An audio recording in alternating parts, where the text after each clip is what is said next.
മാഷയുടെ കയ്യിൽ ഇപ്പൊ വന്നിട്ടുള്ള കുറച്ച് പൈസ ഉണ്ട്. ആ പൈസ ദാസേട്ടന് എത്രയും പെട്ടെന്ന് മേടിച്ചാൽ എനിക്ക് അതിന് കുറച്ച് പൈസ എടുക്കാനാണ്, അവരുടെ പുണ്യപ്രവർത്തി ചെയ്യാനല്ല. സുഹൃത്തുക്കളെ, രാഹുൽ മാങ്കൂട്ടത്തിന് കുടിക്കിയതുപോലെ പിഷാരടിയും കൊടുക്കാനുള്ള പരിപാടിയൊക്കെ നടക്കുന്നുണ്ട്. അപ്പോൾ ഇന്നിപ്പം സ്ത്രീവിരുദ്ധ പരാമർശം നടത്തിയെന്ന് പറഞ്ഞിട്ട് ഒരു പരാതി പോയിട്ടുണ്ട്. അപ്പോൾ അതിന് മുമ്പേ രാഹുൽ മാങ്കൂട്ടത്തിൻ്റെ ഒരു പോസ്റ്റ് ഞാനിവിടെ വയ്ക്കാം. രാഹുൽ മാങ്കൂട്ടമായിട്ട് ബന്ധപ്പെട്ടൊരു പോസ്റ്റ്. അപ്പോൾ രാഹുൽ മാങ്കൂട്ടത്തിൻ്റെ തിരിച്ചുവരവ് ഇനിയും ആഗ്രഹിക്കുന്ന ആളുകൾ ഇപ്പം പ്രസ്ഥാനത്തിൽ നിന്ന് ടെർമിനേറ്റൊന്നും ആയിട്ടില്ല. ഈ ഇലക്ഷൻ കഴിഞ്ഞാലും രാഹുലിന് തിരിച്ചു വരാനുള്ള എല്ലാ ചാൻസും ഉണ്ട്. അപ്പോൾ ഇലക്ഷൻ കഴിഞ്ഞ് കഴിഞ്ഞാൽ രാഹുലിനെ തിരിച്ചെടുക്കുമെന്നാണ് എൻ്റെ ഒരു പ്രതീക്ഷ.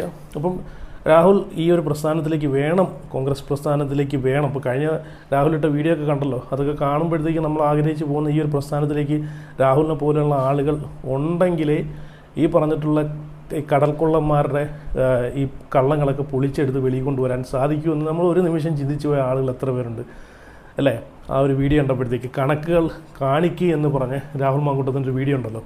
അപ്പോൾ എന്തായാലും രാഹുലിനെ തിരിച്ചു വരുമ്പോൾ ആഗ്രഹിക്കുന്ന ആളുകളുണ്ടെങ്കിൽ ഒന്ന് ലൈക്ക് അടിച്ചേക്കണേ. അതുപോലെ നിങ്ങളുടെ അഭിപ്രായം കൂടെ കമൻറ്റ് ചെയ്ത് ചാനൽ സബ്സ്ക്രൈബ് ചെയ്ത് എല്ലാവരും സബ്സ്ക്രൈബ് ചെയ്ത് വയ്ക്കുക. വീഡിയോ കാണുന്ന ഒരുപാട് പേര് സ്കിപ്പ് ചെയ്ത് പോകുന്നുണ്ട്. അപ്പോൾ എല്ലാവരും ഒന്ന് ചാനൽ കൂടെ സബ്സ്ക്രൈബ് ചെയ്ത് വയ്ക്കുക. അതുപോലെ ആ വീഡിയോ ഹൈപ്പ് ചെയ്യണം.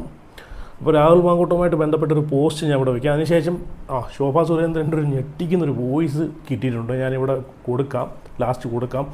സംഭവം എന്ന് വെച്ച് കഴിഞ്ഞാൽ പുള്ളിക്കാരി പാലക്കാട് നിൽക്കുന്നത്, പാലക്കാട്ടിലെ ജനങ്ങളെ ഒന്ന് ചിന്തിക്കണം.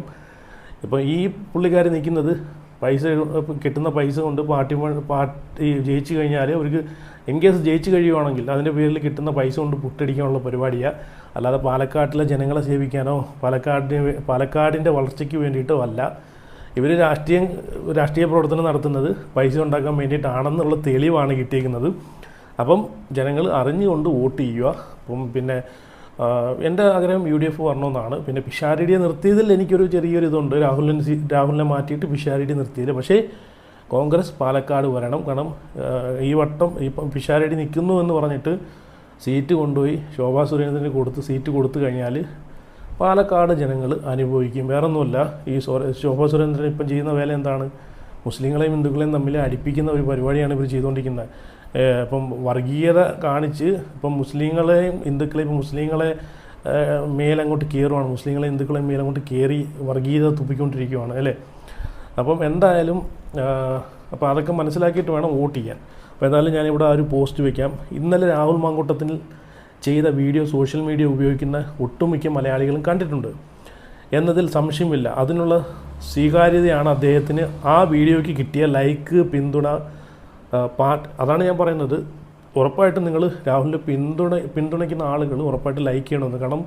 കാരണം ഈ ഒരു പിന്തുണയൊക്കെ ഉണ്ടല്ലോ, നിങ്ങൾ ഈ കൊടുക്കുന്ന പിന്തുണയും ഇപ്പം എൻ്റെ വീഡിയോയ്ക്ക് എന്നെ ലൈക്ക് ചെയ്യുന്ന ഒരു പിന്തുണ മറ്റുള്ള ആളുകൾ കാണുമ്പോഴത്തേക്ക് ഇത്രയും പിന്തുണ രാഹുലിന് ഉണ്ട് എന്ന് അവർ ചിന്തിക്കും. അതാണ് ഞാൻ പറഞ്ഞത്. അപ്പോൾ കഴിഞ്ഞ ദിവസം രാഹുൽ മാങ്കൂട്ടം ഇട്ട ഒറ്റ വീഡിയോയിലൂടെ കാരണം ഒരുപാട് ജനങ്ങൾ ചിന്തിച്ച കാര്യമാണ്. കാരണം ഇതിപ്പോഴും ഇയാളെ ഇത്രയും ജനങ്ങൾ പിന്തുണയ്ക്കുന്നുണ്ടെങ്കിൽ ഇയാളുടെ ഒരു തിരിച്ചു വരവിനായി എത്ര ആളുകളാണ് ആഗ്രഹിക്കുന്നു എന്ന് അതിൽ നിന്ന് തന്നെ മനസ്സിലാക്കുക. അതുകൊണ്ടാണ് ഞാൻ പറയുന്നത് ഉറപ്പായിട്ടും വീഡിയോ ലൈക്ക് ചെയ്ത് സബ്സ്ക്രൈബും കൂടെ ചെയ്ത് വയ്ക്കുക. കാരണം രാഹുൽ മാങ്കൂട്ടത്തിൻ്റെ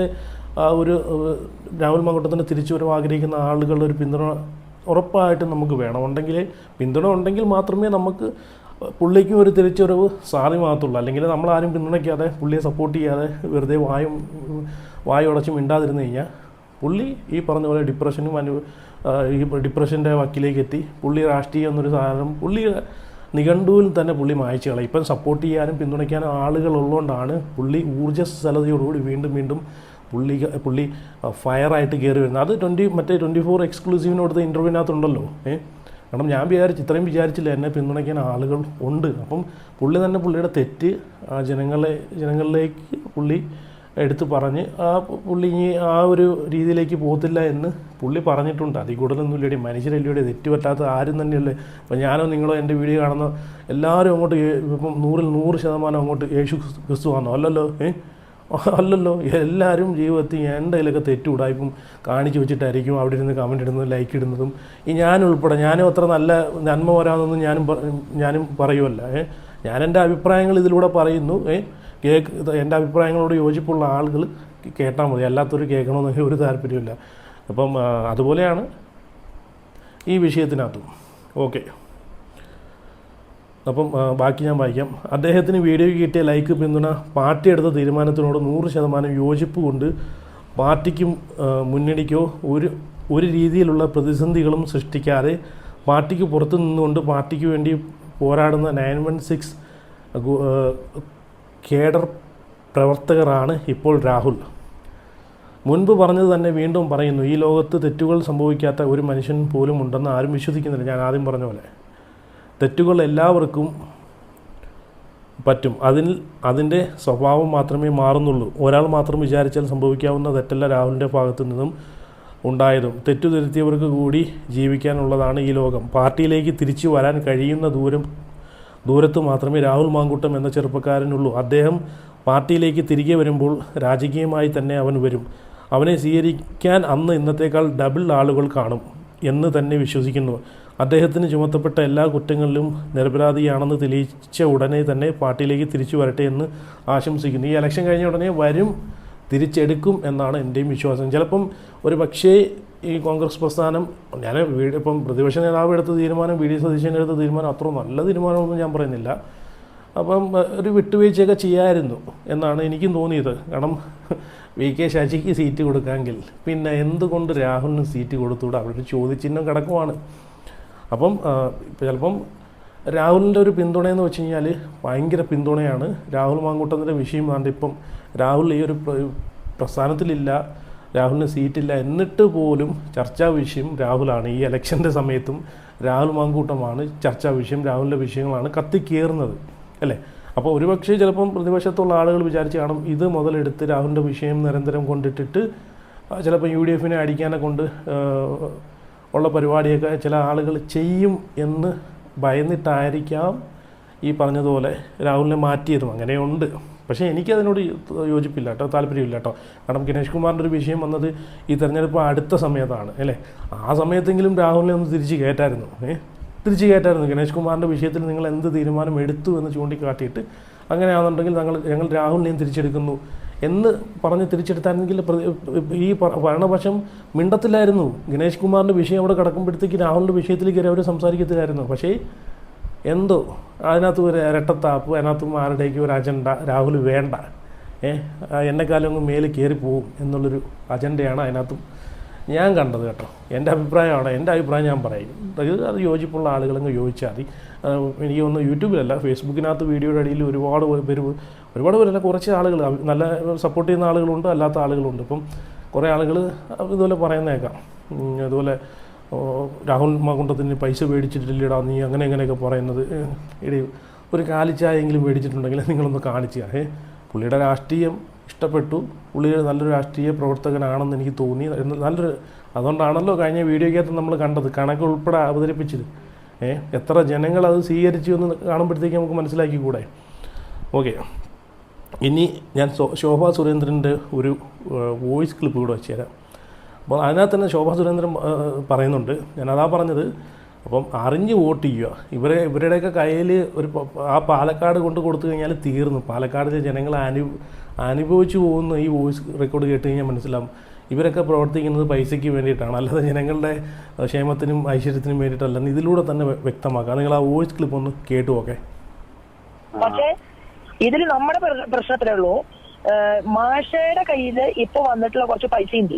ആ പൈസ ദാസേട്ടന് എത്രയും പെട്ടെന്ന് മേടിച്ചാൽ എനിക്ക് അതിന് കുറച്ച് പൈസ എടുക്കാനാണ്, അല്ലാതെ പുണ്യപ്രവർത്തി ചെയ്യാനല്ല. എനിക്ക് അതിന്ന് ഒരു 25 ലക്ഷം റുപ്യ എനിക്ക് കിട്ടിയാൽ എനിക്കിപ്പോ ഒരാളെ കൊണ്ട് വിളിച്ച് വായിച്ചിട്ട് എനിക്കൊരു വലിയ പോസ്റ്റ് വരുന്നുണ്ട്, അത് പിടിക്കാൻ വേണ്ടിയിട്ടാണ്. അപ്പൊ എനിക്ക് ഈ കള്ളത്തരങ്ങളില്ല, എല്ലാ കാര്യവും ഓപ്പണായിട്ട് പറയേണ്ട കാര്യമുള്ളൂ. മാഷയ്ക്ക് ഈ പൈസ വന്നിട്ടുള്ളത് വേറെ വഴി കൂടിയാണ്. പിന്നെ നിതിൻ ഗഡ്കരിജി 1.5 വർഷം കഴിയുമ്പോൾ അദ്ദേഹം ഈ ഫീൽഡിൽ നിന്ന് മാറാൻ പോവുക. കേട്ടല്ലോ. ഇപ്പം ഇതിലൂടെ നമുക്ക് ഒരു കാര്യം ചിന്തിക്കാന്നേ ഉള്ളൂ. 2014 ശേഷം BJP നരേന്ദ്രമോദി ഭരണത്തിലേക്ക് വരുന്നു. അതുവരെ ഈ പറഞ്ഞിട്ടുള്ള BJP ഇവിടെ ഒരു നേതാക്കളും ഒരു പ്രവർത്തകരും ഈ പറഞ്ഞിട്ടുള്ള അവരൊന്നും അത്ര പൈസ കൊണ്ട് അത്രയും റിച്ച് അല്ലായിരുന്നു. എന്നാൽ മോദി അധികാരത്തിൽ വന്നതിന് ശേഷം BJP പ്രവർത്തകരെയൊക്കെ ഈ ആളുകളെയൊക്കെ നോക്കിക്കഴിഞ്ഞാൽ നമുക്ക് മനസ്സിലാവും എല്ലാ എണ്ണത്തിൻ്റെ കയ്യിലും പൈസ, ആവശ്യത്തിലധികം പൈസയാണ്. ഒട്ടും പൈസ ഇല്ലാതെ കടന്ന ടീംസ് വരെ പൈസ കൊണ്ട് അമ്മാനമാടുന്നതാണ് നമ്മൾ കണ്ടത്. അപ്പോൾ അത് എന്തുകൊണ്ടാണെന്ന് ഈ ശോഭാ സുരേന്ദ്രൻ്റെ ഈ സംസാരത്തിൽ നിന്ന് പിടികിട്ടി കാണുമെന്ന് ഞാൻ വിചാരിക്കുന്നു. അപ്പം അപ്പോൾ എന്തായാലും പാലക്കാട് രമേശ് പിഷാരടി ജയിക്കണമെന്നാണ്. UDF വേറെ സ്ഥാനാർത്ഥിയുള്ളൂ. UDF അവതരിപ്പിച്ച ആകെ ഒരു സ്ഥാനാർത്ഥി രമേശ് പിഷാരടിയാണ്. എന്തായാലും സീറ്റ് രമേശ് പിഷാരടി അല്ലെങ്കിൽ ഉറപ്പായിട്ടും ഇവിടെ ശോഭാ സുരേന്ദ്രൻ കൊണ്ടുപോകും. ഇപ്പോൾ രമേശ് പിഷാരടി തന്നെ ജയിക്കണമെന്നാണ് എൻ്റെ ആഗ്രഹം. ഇനി ഞാനിവിടെ രമേശ് പിഷാരടിക്കെതിരെ വന്ന ആ ഒരു ആരോപണത്തിൻ്റെ വാർത്ത ഞാൻ വെച്ച് തരാം. അപ്പോൾ ഇത് കണ്ടപ്പോഴത്തേക്ക് ഞാൻ 2 ദിവസം മുമ്പ് രമേശ് പിഷാരടിയുടെ ഒരു വാർത്തയ്ക്ക് ഒരു വാർത്ത മീഡിയ വൺ ആരാണെന്നറിയത്തില്ല, മനോരമയാണോ മീഡിയ വണ്ണാണോ ഏതോ ഒരു ചാനൽ റിപ്പോർട്ടർ ചോദിക്കുന്ന ചോദ്യത്തിന് റിപ്ലൈ കൊടുക്കുന്നുണ്ട്. രാഹുൽ മാങ്കൂട്ടവുമായിട്ട് ബന്ധപ്പെട്ട ഈ ചോദ്യം ചോദിക്കുന്നതിന് റിപ്ലൈ കൊടുക്കുന്നത്. അപ്പം ഇത് കണ്ടപ്പോഴത്തേക്ക് അപ്പോൾ അവനവന് വരുമ്പോഴേ അവനവന് മനസ്സിലാക്കുമെന്ന് എനിക്ക് തോന്നിയത്. കാരണം അങ്ങനെ ചിലരുണ്ടല്ലോ, അവനവന് വരുമ്പോൾ മാത്രമേ അവനവൻ ചിന്തിക്കത്തുള്ളൂ, മനസ്സിലാക്കത്തുള്ളൂ. രാഹുൽ മാങ്കൂട്ടം എന്നൊരു വ്യക്തി നിരപരാധിയാണെന്ന് പുള്ളി എന്തുമാത്രം എവിടെയെല്ലാം പറഞ്ഞിട്ട് പോലും പല ആളുകളും അത് അംഗീകരിക്കാതെ സ്വന്തം പ്രസ്ഥാനം പോലും പുള്ളിയെ പുറത്തെടുത്ത് കളയുക ഉണ്ടായി. അപ്പം ഈ ഒരു വിഷയത്തിൽ പിഷാരടി നിങ്ങൾ കരുതിയിരുന്നോ ഇങ്ങനെയുള്ള പെണ്ണ് കേസ് വിഷയങ്ങളുമായിട്ട് ബന്ധപ്പെട്ട് നിങ്ങളുടെ തലയിൽ ആരെങ്കിലും കൊണ്ട് കള്ളക്കേസും കൊണ്ട് വരികയാണെന്നുണ്ടെങ്കിൽ കോൺഗ്രസ് പ്രസ്ഥാനം ഒരു കാരണവശാലും സപ്പോർട്ട് ചെയ്യത്തില്ല. നിങ്ങൾ സപ്പോർട്ട് ചെയ്യുമെന്ന് കരുതേം വേണ്ട. സംഭവമൊക്കെ ശരിയാണ്, പക്ഷേ ഇങ്ങനെയുള്ള സപ്പോർട്ടൊന്നും നിങ്ങൾ ഈ ഒരു പ്രസ്ഥാനത്തിൻ്റെ ഭാഗത്തുനിന്ന് പ്രതീക്ഷിക്കുകയേ വേണ്ട കേട്ടോ. അപ്പം ഇത് കണ്ടപ്പോഴത്തേക്ക് ഞാൻ ആദ്യം പറഞ്ഞ പോലെ രമേശ് പിഷാരടിയുടെ ഇന്നലെ കഴിഞ്ഞ 2 ദിവസം മുമ്പ് കഴിഞ്ഞ ദിവസമാണ് ഞാൻ കണ്ടൊരു റിപ്പോർട്ടറിൻ്റെ ചോദ്യത്തിന് ഉത്തരം കൊടുക്കുന്നതാണ്. രമേശ് പിഷാരടി പറയുന്നത് എന്താണ്, രാഹുൽ മാങ്കൂട്ടത്തിൻ്റെ വിഷയത്തിൽ ആ ഇരകൾക്ക് നീതി കിട്ടണം എന്നാണ് രമേശ് പിഷാരടി പറയുന്നത്. നീതി കിട്ടണം, പക്ഷേ അതിന് അതിക്രമം ഈ പറഞ്ഞിട്ടുള്ള പീഡനം അനുഭവിച്ചിട്ടുള്ള ഇരകളാണെങ്കിൽ നീതി കിട്ടിയാൽ പോരേടി. അല്ലാതെ പരസ്പര സമ്മതത്തോടു കൂടി ഇറങ്ങിപ്പോയിട്ടുള്ള ആളുകൾക്ക് എന്തിനാണ് നീതി മേടിച്ചു കൊടുക്കുന്നത്? പരസ്പരം അതും മറ്റൊരാളെ വഞ്ചിച്ച് ഉള്ള കെട്ടിയവരെയും കുടുംബത്തെയും വഞ്ചിച്ച് ഇറങ്ങിപ്പോയ ആളുകൾക്കാണോ നീതി മേടിച്ചു കൊടുക്കേണ്ടത്? അപ്പോൾ ഇപ്പം രമേശ് പിഷാരടി പറയുന്ന ഇത് കണ്ടുകൊണ്ടിരിക്കുന്ന ജനങ്ങൾക്ക് മനസ്സിലാവും ഇത് കള്ളക്കേസാണ്, അല്ലെങ്കിൽ ഇതിനകത്ത് ഞാൻ നിരപരാധിയാണെന്ന് ജനങ്ങൾക്ക് മനസ്സിലാവുമെന്ന് പിഷാരടി പറയുന്നുണ്ട്. അപ്പം സ്വന്തം കാര്യം വന്നപ്പം മനസ്സിലായി. ഞാൻ കുറ്റം പറഞ്ഞല്ല, പിഷാരടി രാഹുൽ മാങ്കൂട്ടത്തിൻ്റെ വിഷയത്തിലും ഇങ്ങനൊരു പ്രതികരണം കൊടുത്തായിരുന്നെങ്കിൽ കുറച്ച് നന്നായേനെ എന്നാണ് എനിക്ക് തോന്നിയത്. അപ്പോൾ സ്വന്തം കാര്യം വന്നപ്പോൾ മനസ്സിലായല്ലോ. അപ്പോൾ എന്തായാലും ആ ഒരു വാർത്ത രമേശ് പിഷാരടി പറയുന്നതും കൂടെ നിങ്ങളൊന്ന് കണ്ടു നോക്കേ. പിഷാരടിക്കെതിരെ മഹിളാ മോർച്ച പോലീസിൽ പരാതി നൽകി. സ്ത്രീവിരുദ്ധ പരാമർശം നടത്തിയതിന് കേസെടുക്കണമെന്നാണ് പാലക്കാട് ജില്ലാ പ്രസിഡന്റ് കവിതാ മേനോൻ നൽകിയ പരാതിയിൽ പറയുന്നത്. എന്താണ് താൻ നടത്തിയ സ്ത്രീവിരുദ്ധ പരാമർശമെന്ന് വ്യക്തമാക്കണമെന്നും തോൽവി ഭയന്ന് BJP സ്ഥാനാർത്ഥി ഗിമ്മിക് കാണിക്കുകയാണെന്നും രമേശ് പിഷാരടി പറഞ്ഞു.